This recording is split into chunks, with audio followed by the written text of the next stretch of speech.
Je m'appelle Fabrice de Pantoux. J'ai fondé Health and Beauty Innovation il y a 4 ans environ, après une vingtaine d'années passées dans diverses industries, la pharma, les arômes parfums, la cosmétique. Et j'ai développé dans ces industries un goût pour les produits naturels. Le fil rouge en fait de ma carrière est d'avoir toujours été le scientifique de la bande, mais en lien avec le marché. Ma contribution au WinAtLab se situe très en amont, au tout début des projets, pour amener une contribution claire et précise des besoins et attentes du marché, et donc des besoins et attentes des clients de mes clients. Il s'agit en effet de ne pas démarrer des projets bien en tête, mais d'être clair sur les attentes et surtout sur les priorités. Donc prioriser les attentes et être sûr que le projet va permettre de répondre en fait, à ces attentes. Ça peut se résumer de la façon suivante, c'est vraiment regarder le marché droit dans les yeux. Il s'agit de ne pas avoir peur de ce qu'on entend, de bien écouter. Et finalement, moi, mon métier, c'est de questionner, d'analyser, de creuser, de comprendre, et finalement de faire une synthèse pour mes clients qui leur permette de prendre des décisions et de définir une stratégie d'innovation.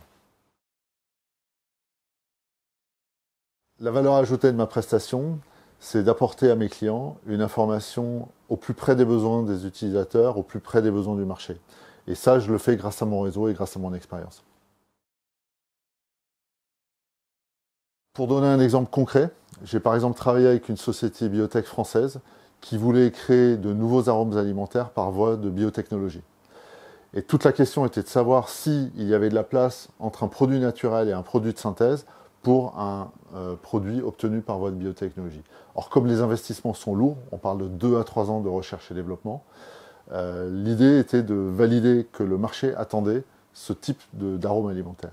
Et le résultat de mon travail a été d'éliminer la moitié du portefeuille R&D de cette société, ce qui leur permet de focaliser leurs ressources sur les produits restants dans le pipe R&D et de ne pas investir massivement sur des produits dont le marché n'a aucune attente.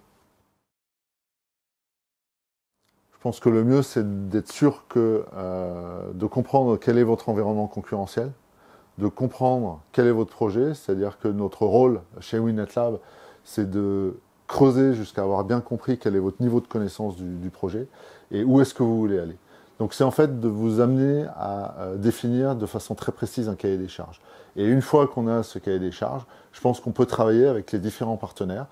Vous aurez peut-être ou pas besoin d'une étude de marché, vous aurez peut-être ou pas besoin de recherche et développement, vous aurez éventuellement besoin de tel ou tel type d'extraction. Et en fait, le rôle de WinAtLab, c'est de vous accompagner sur l'ensemble des prestations en prenant une ou partie de l'ensemble de ces briques.